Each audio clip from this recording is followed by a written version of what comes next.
Cool. We are good to go. We are live. Hope you guys are having a great day so far. So, if you saw the title of this this recording, it's somewhere along the lines of the first phase of every successful fat loss journey. So, I know it is January. It is 2024, the beginning of 2024. So, I know a lot of you listening probably are embarking on some kind of fitness journey, probably some kind of weight loss or fat loss journey.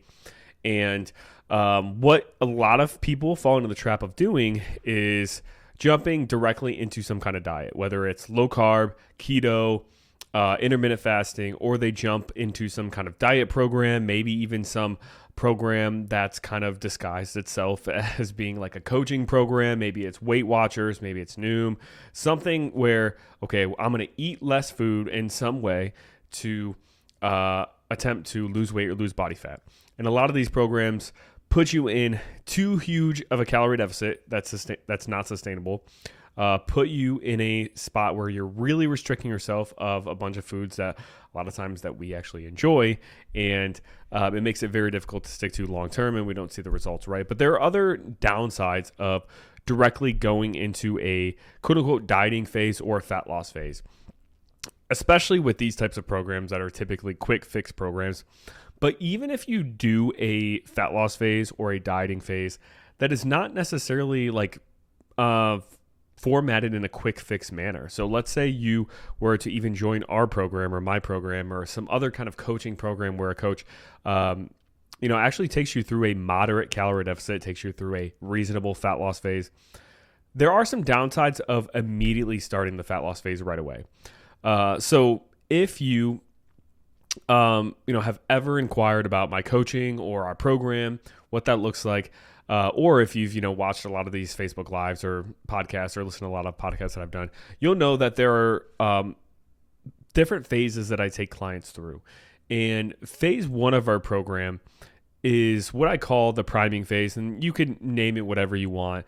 But essentially this phase is built to prime you, your body, your habits, your foundation to respond to fat loss best when we actually go into a fat loss phase. So most clients, when they come to us or come to me, we don't go directly into a fat loss phase the very first week. And there are multiple reasons why, and I'm going to explain why, in this video, in this podcast. But the people, or let's kind of like backtrack a little bit. So this phase is geared to priming you for a successful fat loss phase. That way we don't go into a fat loss phase and actually not end up seeing the fat loss we'd expect, and then we get discouraged, and then we don't see results, and then we feel like we're falling off and all this. So who starts with this phase? Because not every single person starts with this priming phase. Most people do. Most people that come into my program, they do, based off of what their current intake is like, but not everyone does. So this is how I determine who starts with this phase. So when a client signs on, the very first thing that I have them do the first week is to just track their usual food intake. I want to get an idea of what your current eating habits are like. I want to get an idea of how much food you're currently eating, how much calories you're currently eating, how many grams of protein you're currently eating, what your carbs and fats look like on a day-to-day basis. And I want to get an idea of what your eating habits are like for really an entire week, honestly. That way I can see what your weekdays look like plus what your weekends look like, because sometimes weekends look a lot different than the weekdays. But this gives me a really good idea of what things are maybe lacking in your diet, but then also like how much you may have typically been eating for a while and just never really knew it because you weren't actually tracking it. And it can give me a good idea of what your body might be slightly adapted to.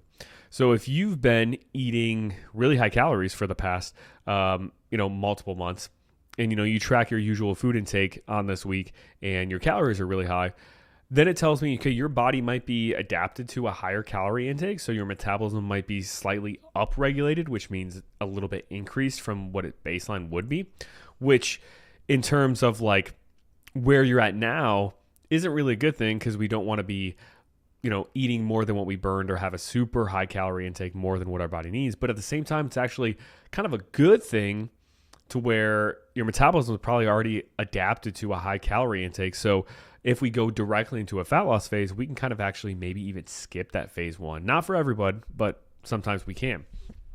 But That's typically not the case for the people that I work with. Most of the people that I work with are women. They're busy. They are constantly taking care of other people, their mothers, and a lot of times they put themselves on the back burner, which means they put their own nutrition on the back burner, and a lot of times they're skipping meals, whether it's intentionally to try to lose weight or unintentionally because they're just so busy and worried about everyone else that their calorie intake ends up being actually lower than what it should be, or their protein intake ends up being a lot lower than what it should be.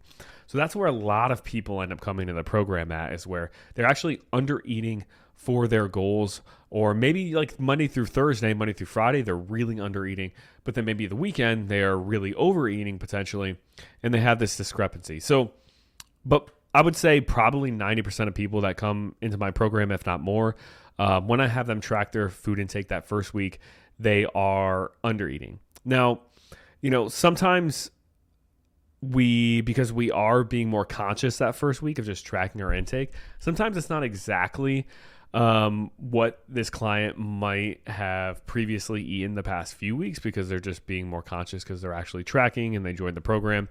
But I try to really emphasize, to new clients, don't change anything this first week. Just really try to keep your eating habits as normal as possible. That way I can get a pretty clear picture of what your current intake has been like. But if you've been under eating, let's say, I run your numbers, or I calculate how many calories you should be burning per day. And let's say it's 2,000 calories per day, and you track your food intake the first week and you're eating 1,400 calories per day on average. That tells me, as long as those numbers are accurately tracked and correct, that you've been under eating for a little bit, which means that your metabolism is probably slowed down a little bit. Now, there's this misconception in the fitness industry where coaches think that if you eat 1,100 calories per day for a long enough time, that your metabolism will end up reducing to 11,000 calories a day and match that number. Even if when you put in your numbers into a calculator, you should be burning 2,500 calories a day. It's not going to be that extreme. If you in a textbook, in a calculator, are going to burn 2,500 calories a day based off of the activity you're doing, your body weight, your height, all that stuff, your metabolism will not slow down to 1,100 calories per day unless you end up literally completely starving yourself and losing a bunch of weight along the way throughout that process, not being active at all. But even then, if you're losing weight throughout that process, the calculated amount of calories you burn will go down significantly, so it won't even be that big of a discrepancy. But even though the calories that you burn per day don't go all the way down to that low amount of 1,000 calories, it will reduce a little bit. So let's say if you're if you should be able to eat 2,000 calories per day, if your metabolism was kind of, functioning, let's just use the term optimally, maybe not the best terminology, but let's just say, for the sake of this, let's say if, you should hypothetically be able to burn 2,000 calories a day and maintain your weight, or eat 2,000 calories a day and maintain your weight based on these equations, and you're consistently eating 1,400 calories per day, your metabolism might slow down to where maybe you're actually only burning maybe 1,800 or so. So you're burning a couple hundred calories less, or maybe it might even adapt if you do it long enough to maybe only burning 1,700 calories per day instead of the 2,000. But that adaptation can occur over a long period of time where your metabolism does slowly adjust to that reduction in calories that you've been having for the however long, and maybe not even realizing it. And because of that reduction in the amount of calories you burn or your metabolism, it will make fat loss a little bit more difficult if we just directly jump into a fat loss phase. So if your metabolism has adjusted a couple hundred calories lower, and let's say you're burning 1,700 instead of the 2,000 we would expect, then when we kind of try to eat, let's say 1,400 calories per day, we will burn less fat or lose less fat in that state with our metabolism, reduced a little bit, versus if we build your metabolism up to maybe the 2,000 calories per day and then eat 1,400 calories per day, then you will burn more body fat because your metabolism is basically adapted a little bit higher and before we actually start the fat loss phase or initiate that process. So while you can directly jump into a fat loss phase, it's going to be more difficult because you're going to have to bring your calories down even lower to lose the same amount of fat as you would if you, if you kept your calories higher. If you took the time to actually do this first phase, you would have to maybe do more exercise, maybe do an extra cardio session or two, or maybe get in an extra couple thousand steps per day to lose the same amount of fat that you could while doing less or while eating more, if you take the time to go through this phase 1 first, or this priming phase first. Some people call it a reverse dieting phase, whatever terminology you want to label it as, like I said. So it allows us to, like, we're putting the fat loss phase on the back burner for a little bit, delaying it for a little bit, which I know can be kind of frustrating if you're somebody who wants to, like, initially start seeing yourself get leaner and seeing weight loss or fat loss right away. But we're delaying it a little bit in order to make that process less miserable, or to make it more enjoyable, and to make it more sustainable long term. So that's the whole premise of this phase. So, and this is why we do it, is to make future fat loss phases easier. So how do we do this phase? This looks different from person to person, but typically what we'll do is, or what I'll do, as a coach when I'm coaching clients through this, is, let's say, like I said, we have a scenario where somebody should be burning 2,000 calories a day, and they start out week 1 and they are eating 1,400 calories per day based on just what their current habits are like. That week 2, or that first week of goals I give them, we're not going to jump directly up to 2,000, because that's going to be a lot more calories than what their body's used to. They might have digestion issues. They're probably going to feel a lot more bloated than normal. Even just the psychological component of, like, oh, I'm going to increase my calories by 600 in just a week. Like, it's going to scare a lot of people. It's going to scare a lot of clients. And part of being a coach is giving them a goal that they actually will be able to follow through on, right? So this first week, or week 2, whatever the first week is that I'm giving them an actual set of goals, instead of the normal 1,400 they're eating, we might bring calories up to 1,550, or maybe even 1,600. So we're bringing them up by maybe 150 to 200 calories per day. And then they eat that for a week. We see how their body responds, see how their digestion is, their stress, their sleep, their mood, their gym performance, how their clothes are fitting. We look at progress pictures, all that. And then if everything's looking good, all the boxes are being checked off, and it looks like your body's responding really well, the next week then we might go up to maybe 1,700 calories. So we're going from 1,400 and then going up to 1,600 on weeks 1 and 2. And then the next week after that, we're going up to 1,700. So we're going up another 100 calories. Take a look at all those variables again after that next week. See how your body's responding. See if you're comfortable. See if your digestion is on point. See if your sleep is good. See if stress is good. Gym performance, all that. If everything checks off, all biofeedback is good, then we might increase calories by another 100 and go up to 1,800. And then we'll do the same thing. Look at all those variables. And then if everything checks off and everything's good, then we'll bump calories up to 1,900. But let's say that 1,800 week, let's say you're feeling like just really bloated and your digestion is really off and you're just feeling really, really fluffy, really big, really uncomfortable. Sure, we could maybe bump calories up to, that 1,900 right away. And you, like, health-wise would be fine. But psychologically, maybe it'll feel like too big of a jump too quickly. So maybe we'll just stay at 1,800 for one more week, right? And this is where having a coach comes into play. They can, weigh out the pros and cons of going up versus staying the same. Maybe take the route of, okay, maybe going up is like the number one best approach, in textbook wise. But because, psychologically it's going to really throw you off, we're going to stay the same for another week. So that's where the nuances of, being a coach come into play here. But the next week, let's say we go up to 1,900 and then, we stay there for maybe 1 to 2 weeks. And then we go up to 2,000 after that. And now we're at that like mark where, when we put in your information in this calculator, you should be able to eat and burn 2,000 calories a day, maintain your weight. And now we're at that level finally. It's been maybe 4 to 5 weeks and maybe even 6 weeks. And you're there and your body weight has stayed the same, but because you're lifting now, eating more protein, you've seen a lot of body composition changes along the way, even though the scale hasn't moved. Clothes are already feeling better. And now you're eating this high amount of food, maintaining your weight, maintaining your body fat percentage, building lean tone muscle underneath, feeling stronger. And now you're in this like really nice prime position to actually respond really well to a fat loss phase.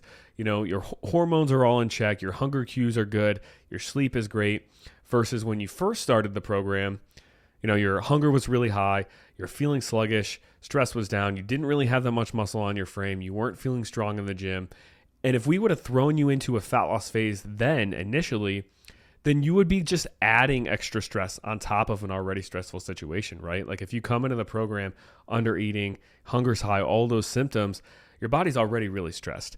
And now we're going to throw a calorie deficit on there, probably a bigger calorie deficit than what you need to lose weight just because your metabolism is slowed down a little bit, and just going to exacerbate all of those symptoms. So by doing this first phase, it allows us to build your calories up, build your metabolism up a little bit. Like you're not going to see a huge increase where your metabolism is increasing by like 2,000 calories a day, but maybe a couple hundred or a few hundred from what it maybe was, which is 200 to 300 more calories you can eat per day and then lose weight versus if you didn't do this first phase, which, like I said, makes everything, the fat loss phase, more sustainable, more enjoyable. You're not going to be as hungry during it. Your gym performance is still going to be high during it. All of those things. Sleep is going to be better during it.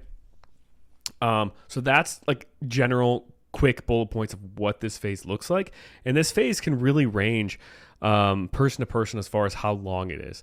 I would say on average, most clients are in this phase for usually 1 to 2 months, depending on those symptoms week to week. And that's why, you know, we look at all these things week to week with client check-ins every single week, and we make adjustments every week to determine, you know, how quickly we can actually proceed like through this phase. But there are tons of benefits of doing this phase, which I've already talked about a lot of it, but there are 3 kind of big categories as to why I think this phase is just so crucial for most people when they start like a coaching relationship or a coaching program like this. Number 1 is the psychological benefit of it.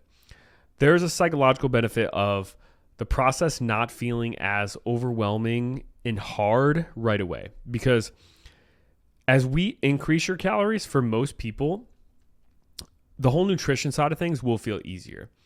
Because like, let's say if we're increasing your protein intake, like you come into the program and you're only eating 60 grams of protein per day, and let's say you should be eating 120. If we increase your calories along with that increase in protein, it's going to make it easier to hit your protein because you have more calories to kind of allot to that protein. Because when you eat protein, protein includes, like, it contains calories. So one psychological benefit is that like hitting your protein intake, that higher protein intake, is easier as your calories go up. Like if my calorie intake is 3,000 per day, I'm gonna have a lot easier time of hitting 180 grams of protein versus if my calorie intake is 2,000 calories per day, because I just have more calories to kind of play around with, to be flexible with, while still hitting that same protein intake versus if I have less calories to play around with. Also too, just the act of tracking your food, especially if it's something that you haven't done before, like it's not an easy thing to do necessarily if you've never done it before. I know like fitness coaches, fitness professionals, especially people who have tracked their calories or macros for a long period of time, like it's easy for them. And I would say, you know, it's easy for me because I've done it for so long. But for somebody who's not really used to tracking their intake, maybe has tried around with it a couple times, or maybe hasn't done it at all, it's not an easy thing to do, and it can feel a little overwhelming. So by giving you like and focusing on, okay, we don't need to like be perfect with fat loss during this phase. We're just focused on building our calories up, maintaining our weight. It gives you more mental bandwidth to learn how to actually track food accurately, because you're not dealing with as much hunger as we increase your calories, right? Like if you're given this like a allotment of, okay, you can actually eat a higher amount of food, you're not going to deal with as much hunger versus if, you know, I were to say, okay, we have to restrict our calories to 1,300, and you're also learning how to track your food for the very first time. While like if you make a mistake, quote unquote, and have, you know, a Wendy's chicken sandwich and didn't realize that's, you know, 600 calories, now you're eating, you know, a huge portion of your calories per day from just like one food choice you made that you didn't even realize was, you know, that many calories, versus if we're increasing your calories and your calorie allotment is 1900 per day, and you eat that same 600 calorie sandwich without knowing it was actually 600 calories before you ate it, you're not taking up as much of that like budgeted calorie amount. So it doesn't stress you out as much because you're like, oh, like I still have a decent amount. Like maybe this chicken sandwich was a lot more calories than what I thought it was going to be. And maybe, next time I'm going to choose something else so it doesn't take up as big of a portion of my calories, but I still have a decent amount for the rest of my day. So I think there's a huge psychological component there as far as it just making the initial stages of the program easier because you're not trying to learn all these new skills of tracking your food, doing these new workouts maybe you haven't done before, learning how to lift weights if you haven't really lifted weights much. You're not learning all of these different like skills for the first time while at the same time having to restrict your calories or eat a lower amount of food, which just adds more stress, adds a higher level of skill to the process compared to if you have a higher calorie amount to play with. It just allows for more like wiggle room. Like let's say if you were learning to track your expenses for the very first time. If somebody told you, okay, you're going to learn to track your expenses for the first time and you can only spend like a couple $100 a month, and this is the first time you've ever started tracking your expenses, and we're saying, okay, we're going to cut your expenses down to 200 and that's it. Versus if we said, okay, you're going to start tracking your expenses for the first time, but if you spend up to $2,000 per month, that's okay. Like we're just getting the skill down of, tracking your expenses. That second scenario is going to be way less stressful than the first because you just have a bigger budget, right? And the same thing goes for our calories and tracking and all this stuff. So huge psychological benefit from this first phase. And then you can gain that skill of tracking your food, learning the composition of foods without the stress of having this lower calorie amount to aim for. And then, once you get that skill down and then you go into the fat loss phase after, it's just like a quick flip of a switch of bringing calories down, being in the proper calorie deficit that you need, and then boom, like you're seeing really consistent results from there. Number 2 is the physiological benefit of doing this priming phase first, or this phase 1, which is, like I mentioned before, we are able to build your calories up, build your metabolism up a little bit more than what it probably was when you first came into the program before before shooting for fat loss. So before you come into the program, you might have to eat 1,400 calories a day to lose 1 pound per week on average. But if we are able to build your calories up by a couple hundred, get your metabolism to its kind of, I hate using this term, but optimal state, for lack of better words, then you might be able to actually eat 1,600 calories per day and lose the same 1 pound of fat per week on average, compared to if you had to eat 1,400 calories. So you're able to enjoy a little bit more calories while losing the same amount of fat per week on average, which is a huge win. Like whenever we can eat more food while losing the same amount of body fat, that's a big win.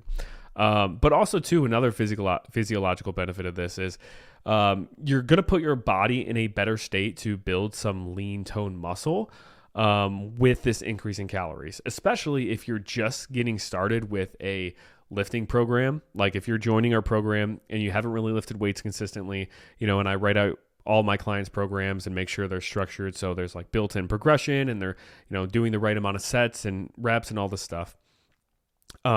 If you just start a lifting program like that, your body is in a very primed state to put on muscle, but it's even in a more primed state to put on lean tone muscle if your calories are not super restricted. So if you go on a lifting program for the first time, you're strength training, let's say 3 times a week, and you're eating 1,000 calories a day, because it's so new to you, you probably will get some muscle tone from it, but you're going to get much more muscle tone or build much more muscle if your calories are at like 1,800 and you start that same 3-day-a-week lifting program. So it not only helps us to kind of build your metabolism up a little bit, but it also allows us to have the fuel needed to fuel our workouts initially, that will then lead to more lean tone muscle gain, in those initial stages of the program, which then will overall shape your body more. And then when you do go into the fat loss phase, and lose body fat after, you're going to have actual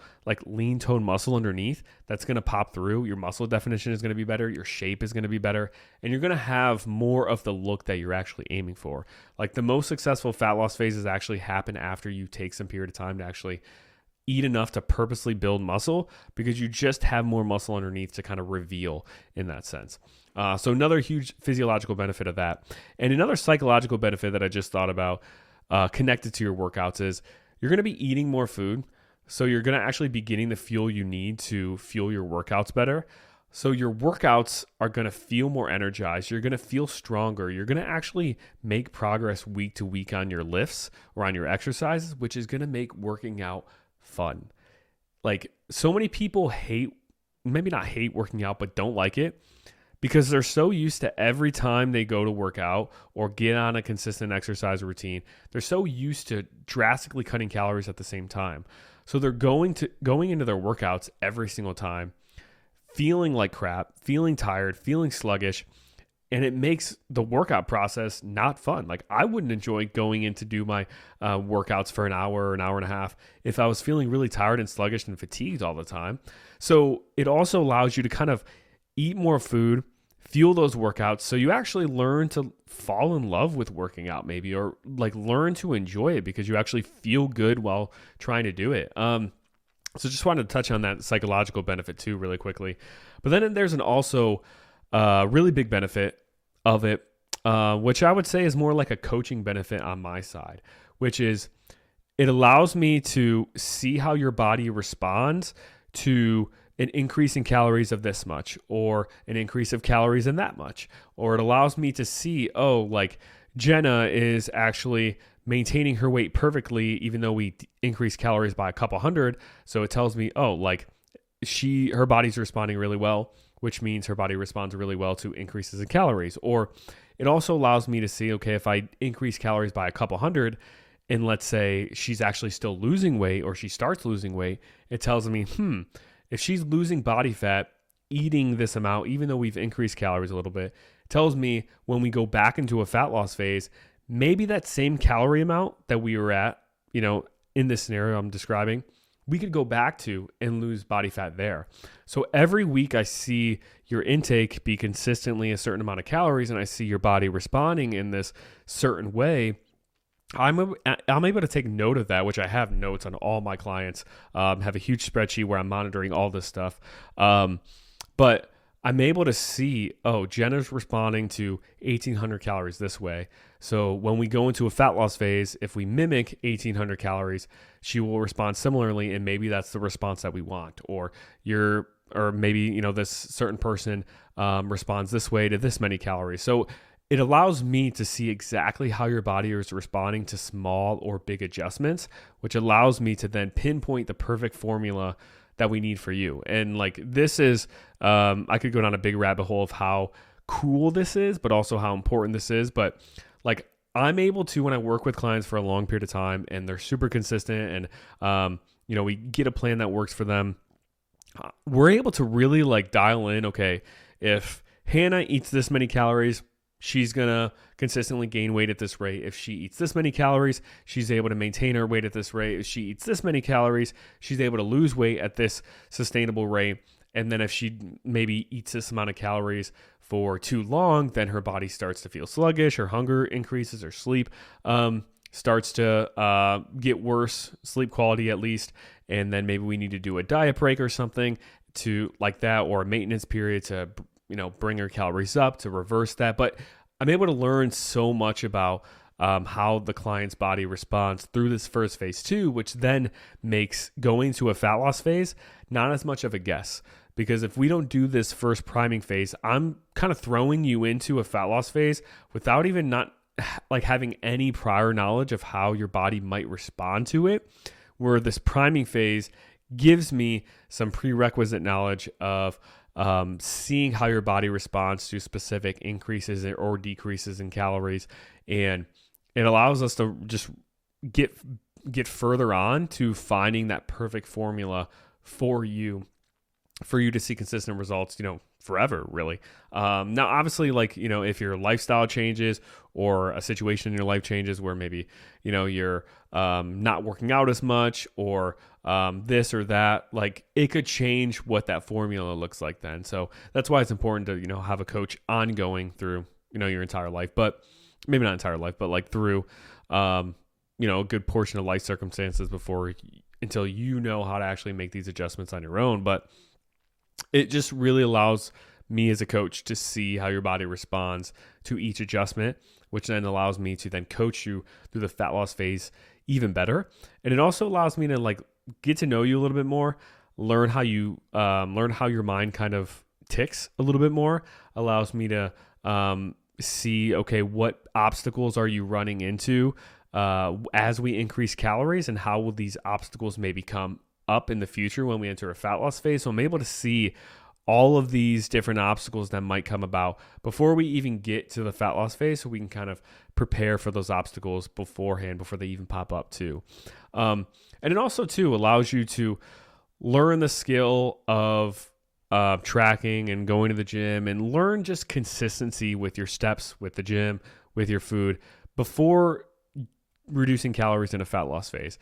Because if you can't get consistency down with your steps, with your workouts, with your food, with your protein, when your calories are higher, you're probably going to have a hard time getting that consistency down when your calorie intake or your calorie allotment is lower. Because when it's lower, you're going to deal with a little bit more hunger. Like, we don't go through extreme diets, with our program. We don't drop calories drastically. So it's nothing that's going to be completely extreme. But whenever you enter a fat loss phase, your hunger will probably increase a little bit compared to eating at maintenance. So if you're not able to build consistency and build momentum in like when we increase calories in maintenance, you're going to have a hard time following through with the fat loss phase. So it gives you some time to like learn these skills in bite-sized chunks versus just being like thrown into the fire all at once, or just thrown into the water when you don't even know how to swim and setting yourself up to drown. So hopefully this video or this episode made sense as to like what this first phase looks like for our clients. And this is why like when we enter a fat loss phase, their body ends up responding super well, and why as they go throughout the fat loss phase, they're able to maintain that weight super well too. It's because we've built these prerequisite skills, we've built their metabolism up, we've built some muscle underneath, and then when we go into a fat loss phase and initiate that, it's almost like a flip of a switch of boom, okay, now we're starting to see fat loss. Now don't get me wrong, it's still it's still a challenge in a sense. Like it's not easy, but it makes the process easier, much easier versus if you were to just throw yourself into a diet or a fat loss phase right away. So hopefully this made sense. Definitely let me know if you enjoyed this video. Definitely share it, on your stories, on social media, wherever, if you think other people would benefit from it. But really appreciate you all, and I will see you guys in the next